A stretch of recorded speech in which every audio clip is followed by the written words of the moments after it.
Okay, hey everybody, Teching 101 here, back from England, and Barry is still a vampire.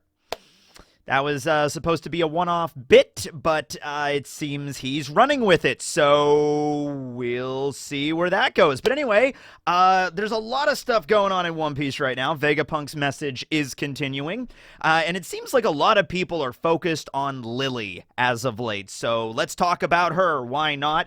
Last chapter, chapter 11116, 111111116. Yeah, sure, that. We're up to chapter 10 million of One Piece.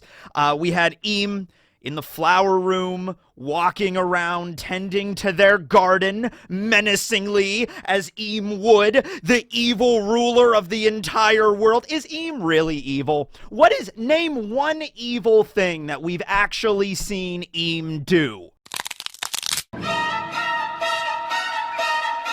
Anyway, regardless, Eam was in the garden room looking at a portrait of a woman that looked a lot like Vivi, so therefore that's a portrait of Nefertari D. Lily, who was one of the original 20 families that founded the world government as a member of the Allied Powers, but chose not to stay and returned to Alabasta, went missing along the way. Apparently, I guess Lily would have been at Marijois during, like, the ceremony and everything, and chose to, like, not plant a sword there. Instead, she left Marijois, left on top of the Red Line to go back home to Alabasta in the Grand Line, and then went missing. And that's what Cobra inquired about to Eam, and Eam was like, didn't really answer the question, honestly, which has led a lot of people to think that, like, Eam actually is Lily, and so that's definitely one direction to take it. I'm not really here to talk about that part of it today. There's certain things in this story, like that Oda definitely, there's things that Oda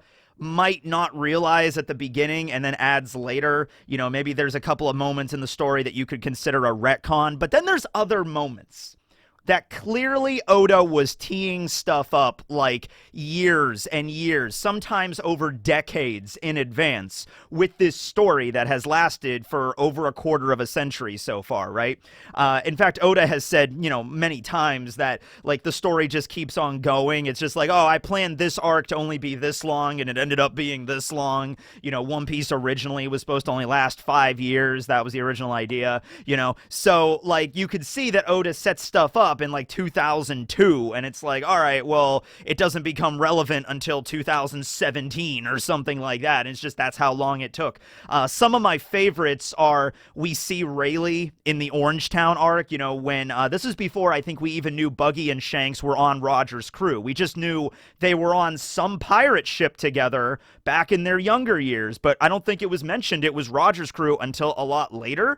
In fact, when was it mentioned that Buggy and Shanks were on Roger's crew together? Like, that was the pirate ship. I think it might have been, maybe it was after Ennie's Lobby when Shanks met with Whitebeard. I think that might have been the moment where we found out that Shanks was a member of Roger's crew, and therefore Buggy was also a member of Roger's crew. But anyway, we see Rayleigh in, like, chapter 19. They don't call him Rayleigh, but he looks like Rayleigh. It's actually really cool. Another one that's really big is during Jaya, when Sanji just, as a throwaway line, mentions, oh yeah, I was born in the North Blue. I never told you. And it's like, all right, well, I guess Sanji was born in the North. Whatever. That's not that important.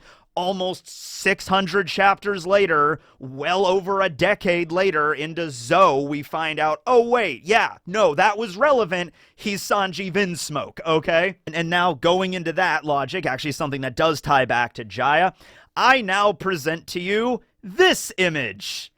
If you've been on the internet for any certain amount of time, reading about One Piece theories over the years, going on Reddit, maybe Arlong Park forums back in the day, you've probably seen this image before. So yeah, I think this might be the time to dust this one off, because I'm thinking things are starting to connect the dots with this, okay? So, the woman in this photo, we do not know who she is.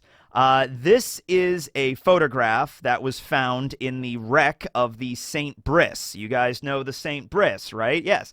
The St. Briss was a ship that fell from the sky that almost crushed the Straw Hats, and then they had to go down and salvage it, and that kind of kicked off the Jaya arc, which led into Skypiea. So the ship was on the floating clouds that were used as like punishment, and then that floating cloud eventually, disappeared or finally evaporated or whatever, and then the St. Briss just fell from the sky and landed on top of the Straw Hats, were right next to the Mary, okay? And so that started everything. Now, the Straw Hats go down to salvage it, and they find a couple of interesting things. It's actually a very weird scene because it's Sanji, Zoro, and Luffy in the diving gear under the water exploring the wreck. And there's no dialogue while all this is going on because they're all like in the suits. So it's this weird moment. If you check it out in the anime, it's interesting with just the soundtrack in the background, and in the manga there's no dialogue. It's just Luffy, Sanji, and Zoro exploring the wreck and picking up random things. Luffy picks up a vase, and then the vase immediately crumbles because it's so old. Zoro finds some swords. He tries to draw the sword. It's really, rusted shut in the scabbard. He eventually does, and then the sword falls apart. Sanji is the one that finds the photograph of this woman that has like a harpoon shoved through it. He also finds a couple of other corpses, like skeletons, that are pinned to a wall with a spear, clearly indicating that there was a battle that went on this ship. And they also find a chest. They find a box. What's in the box? Ever watch Seven? What's in the box? What's in the box? They find a treasure chest that's locked with, the way it's written in the manga is actually, I think, S-E-N-T, Bliss, which for the longest time, by the way, I thought it was like Saint Bliss, because that I just thought made more sense to me than Briss. But I think Briss does make more sense in this context. But at any rate, they find a treasure chest and they open it, and all that's inside is a feather. This is never brought up again, by the way. I forgot they even found a treasure chest. I remembered the woman because that was showing up in a lot of theories over the years. Like, who was this woman, Was this actually Sanji? Sanji's looking at the photo. There was a theory for a long time this might have been Sanji's, like, ancestor or something, right? Because he's like, oh, she's blonde. Now, in the anime, she's blonde, or, like, it's like a sepia tone kind of photo. In the manga, we obviously don't know. Maybe it's a, whatever hair color it could be. But the thing is, I knew about this, but I didn't know about the chest. I completely forgot about that. I'm like, okay, whoa, there's a chest? There was a chest in that thing? They opened it? There's a feather? What? And then it's never brought up again. Now, you'd think that when you get to Skypiea, maybe the mysteries of the St. Briss would be explained a little bit. Like, oh yeah, there was people that journeyed here and yada yada yada, and this was the captain of the St. Briss, and this is why they were here, and something happened, and there was an attack, and they ended up being cast away into the land of drifting clouds, and that's what happened to them. But no, there's no reference to it after this point. And shortly after Zoro, Sanji, and Luffy are, they also find the wrecked waver, and they bring that back up, and eventually Page fixes it up with the jet dial and everything, where the jet dial was installed in it, right? So that's where they found the waver. But shortly thereafter, Mashura shows up, and then that giant turtle shows up, and the turtle actually eats the St. Briss, completely just chomps down on it. So any mysteries, like, oh, anything else we could have learned from it is gone because it's now turtle food, okay? And then that turtle gets spooked by the giants, the shadows of the Skypieans, and then just like, it runs away. So it's gone, all right? Now, a couple of other things.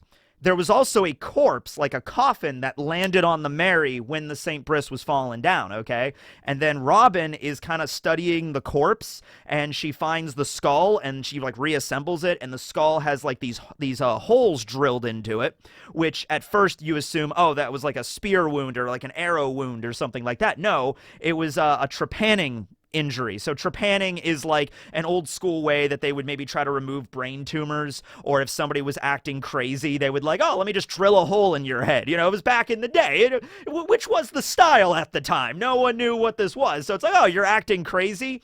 Let's drill a hole in your head. Maybe that'll fix the problem. Sometimes if there was like, pressure or like blood clots, sometimes it actually could help. Fun fact, trepanning is actually done today in some capacities. If you've ever injured a nail, nail. I remember one day when I was working at Dollar Tree, like a can of yams fell on my thumbnail. And if you get like a blood blister under your nail, sometimes they'll actually like drill a small hole in your fingernail or toenail or whatever to relieve the pressure. So the general technique still exists. It's just that, drilling holes in people's heads typically doesn't, it makes things probably worse, especially in a society that doesn't have like, antiseptics or antibiotics. Yeah. Well, anyway, so they find that, and Robin kind of and Chopper kind of work together to kind of figure out like who this guy was. They figure out he was a guy that had some injuries, and that was how he was treating it, and he was around 30 years old.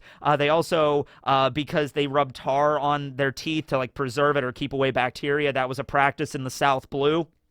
So they figure out, and then they open up the books and they find out the St. Briss was from the South like over 200 years ago. Now, you could simply say that all of this stuff that we learned about, like, the finding the vase and the box with the feather and, the guy's skull and everything like that, that was simply Oda trying to convey to making the Straw Hats figure out where the ship came from.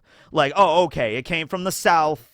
And this guy, it was about 200 years ago, went missing, and this guy died, and he had these holes in his head, and that was it. And you could also simply say, it was like, oh, well, the fact that the feather was in the chest, that clearly is because they came from Skypiea, right? So not really sure exactly, like did they rip off one of the Skypieans' wings and throw it into the chest? Was that, were they doing something like that? Did it have something else to do with that? That's the weird thing, is that this is the thing that kicks off the Skypiea arc, or the Skypiea saga, I guess, because Jai and Skypiea are included, but it's never brought up again, right? I guess the waiver is, like, the waiver's there, and then the Pagaya fixes it up, but, like, nobody ever questions, like, he's like, hey, we found a wrecked ship with a chest that had a feather in it. Like, I don't think Luffy and the others take the feather. I think they just open the chest, see the feather, and they're just like, oh, well, this is useless. It's just a feather. Like, it would have been interesting if they would have brought the feather up to Skypiea. Like, is this a feather from your wings? Like, what is this? And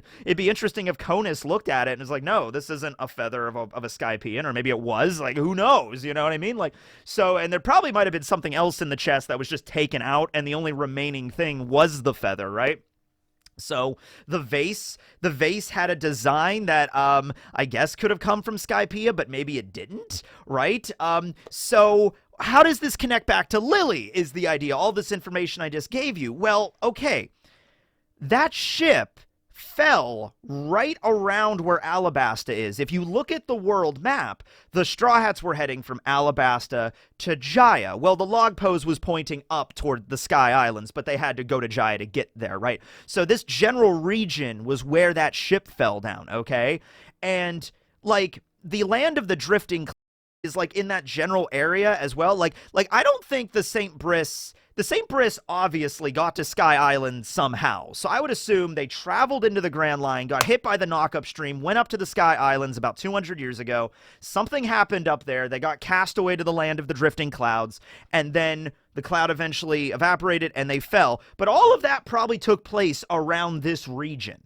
Okay, I don't think it happened where, like, from what we understand, like, even with Jaya and the Shandorians and everything like that, and the knock-up stream itself, it all happens in this general area of the world, okay? So, the fact is that drifting cloud the St. Briss was on was probably floating around in the sky in, like, a circle, or in, like, the general area of that ocean, around Alabasta, around Jaya, and then it fell. So I say this because if you want to make the inference that the St. Briss was heading to Alabasta and then got hit by the knock-up stream, that's not completely ridiculous. If it was heading from the South Blue through the Calm Belt, a very treacherous journey, ending up in the Grand Line, heading towards Alabasta, but then got knocked up, into the sky along the way, that's not insane to say that, okay?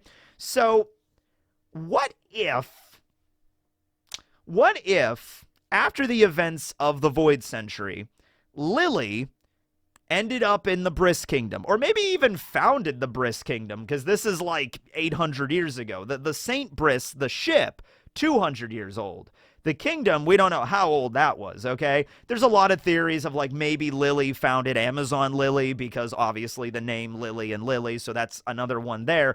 But what if she ended up in the St. Briss kingdom instead and either changed her name or either that or like she had a daughter and then the daughter married a guy and then the family name changed at that point onward, and then that's the reason like the Nefertari family, they never knew that she ended up in that kingdom in the south. But what if there was like, just like how there was a letter that was penned by Lily that Cobra had, what if there was something along the lines of that in the Briss kingdom where it was like, hey, you know, Lily is the real name of the founder of the kingdom, like the first queen or a very important figure, and eventually you need to return to Alabasta for this reason, and blah, blah, blah, blah, blah. But the journey from the South Blue to Alabasta would have been very treacherous because you got to literally, I mean, I guess you could go all the way to Reverse Mountain and then back down, or you could go through the Calm Belt. You know, it's not easy to get there. There's a lot of treacherous stuff along the way no matter what, right? So what if the way that this went down is that Lily, and this might have been Lily in this photo, this might have been one of her descendants, because we're talking about a lot of time gaps here, okay? We're talking like this could have been Lily's granddaughter, for all we know. Like, the photograph, by the way, on the St. Briss might not have been anybody on the St. Briss. You know, it might not have been a photograph of a person that was alive 200 years ago. This could be a photo or a portrait of Lily from 800 years ago, or a great-great-great-great-granddaughter from like 600 years ago, or whoever. But maybe it is somebody that's like related to Vivi. I would bring up the idea of like, well, she kind of looks like Vivi, but, you know, given Oda's art style, a lot of, you know, characters can look similar just be based on the design. They're all being drawn by the same guy. So a lot of they're going to have similarities, right? So I'm not necessarily going to go to that angle with it, but it's possible, right? It's definitely feasible there. So and it's like going back and reading those chapters, I just can't get it out of my head that this was so many weird things that happened in that shipwreck that Oda never references again. Like, what was the point of it? What was the point of, like, oh, there's a chest with a feather. Oh, well, that's to foreshadow they're going to the sky. Really? Was that it? Like, they open a chest up, a locked chest on a shipwreck, and it just has a feather in it. And that's like, well, yep, that's it. I mean, that's just, hey, we're going to the sky, and the Skypians have wings, so there you go. You know, I guess, but like that's so weird to put that in a treasure chest if that's all it was, unless there was obviously something that was taken out and then the feather is the only thing that remains, right? The symbol of the St. Briss, or rather the Briss Kingdom, is interesting. Kind of looks like the symbol of the sun, don't it? Well, we all know sun symbols are all the rage these days, right? You know, you got sun god Nika, who originated in Elbaf, and you have the sun pirates, and the mentions of the sun, and of the dawn of the new era, and yeah. So, I don't know, man. Looks kind of like a sun, and Lily, we know, was a member of the Will of D, so, you know, there's something there too, right? What about the guy that, like, you know, Robin finds his skull and, like, there was a dude that was on the ship, probably the captain. Was he relevant at all? I don't know. Maybe he was just there so the Straw Hats could piece together, like, oh, it's from the South. But, you know, like, back up even more, though. Back up for a second, okay? Once again, Oda is going out of his way to give us information that ultimately we don't really need. You know what I mean? Like, the information that the St. Briss comes from the South. What do we do with that information? Nothing in the Jaya or the Skypiea arc is involved in the fact that the St. Briss came from the South. And yet it was a whole thing where they're like, oh, it came from the South. They had to, like, deduce it with, like, this practice of rubbing tar on teeth. Oh, that's the reason it came from the South. Like, okay, it's over 200 years old. Like, we could tell it's an old-ass ship. It was an old ship that fell from the sky. It's like we could tell that already by, like, the age of everything. There was, like, you know, all corpses and skulls everywhere, right? So, like, what was the ultimate point of all that backstory with the St. Briss and the region it came from and how long it's been gone, and that guy that was killed on there, and then all the weird stuff they saw in the wreck. What was the point of all of this if none of it gets referenced? When we do get to Skypiea, the stuff that is referenced is like Noland, but that's all 400 years ago. That's even older than the St. Briss. That's a completely unrelated story. All right, I guess they do mention the St. Briss might have been like an exploratory party. So maybe they were looking for the City of Gold too. Maybe they were one of the many treasure hunters that came about after Noland, I suppose, I guess. But that's a tenuous connection, if nothing else. Most of the backstory, you'd think, you would assume that the backstory we got with Noland and Calgara would tie into the St. Briss in some way, right? Like, instead of 400 years ago, it was 200 years ago, and Noland came from there or something like that. Like, oh, that's where it all ties together. No, that's a completely different story, a completely different kingdom that Noland was from the north, not the south. So, like, it's just like, what's the point of this? It's just like, did Oda just write down a bunch of background information for this kingdom in this ship and the stuff on there, but like, yeah, this isn't relevant to anything. I just thought I'd include it. Nah. I always thought it was important. I just never knew which puzzle piece, like, it fits perfectly. And like I said, over the years, a lot of people have been like, oh, the woman is related to Sanji or whatever, you know, like, there's like, this is where it fits in. But now that we're finally finding out stuff about Void Century and Lily and all this kind of jazz, I'm deciding to pay a lot of attention. But now that we're finally paying a lot of attention to Lily and everything, I'm beginning to focus a lot more on every reference to the past. You know, especially with the message that Vegapunk is giving right about now with the rising sea levels and everything. I am looking at everything, you know, what was mentioned 200 years ago in One Piece, and then 300 years ago, 400 years ago with Nolan, 700 years ago was Tequila Wolf. You know, the construction of the bridge began. So it's like, you know, I'm really doing a deep dive on all the different history, all those different points throughout the centuries of One Piece, because ultimately I feel like that is going to contain a breadcrumb trail of clues that Oda laid out. And I think this is definitely one of it. Because I don't think, I mean, like, the waiver maybe is the only thing. Like, oh, they have a waiver. Great. Okay. But other than that, all that other weird shit that they found on the St. Briss, the chest, the swords, the vase, everything, the story of that guy, I don't think Oda intended any of that to be referenced during Skypiea. I think he was teeing that stuff up for, like, way later, with the photo of that woman kind of being the cap-off, kind of being like the, oh, yeah, we're not really going to reference this in this arc, but maybe in 20 years it'll be relevant. That could kind of seem like something Oda would do. But anyway, that's just something I was looking at. I was like, I've seen that theory around for a while. I think this is the moment where it's going to be pertinent. So thanks for watching, everybody. It's good to be back. How do you solve the issue of a vampire brick? I don't think a wooden stake's gonna work. He's made of brick. So I'll have to figure that out. Thanks for watching, everybody. This will be Teching, signing out. Go to that end screen.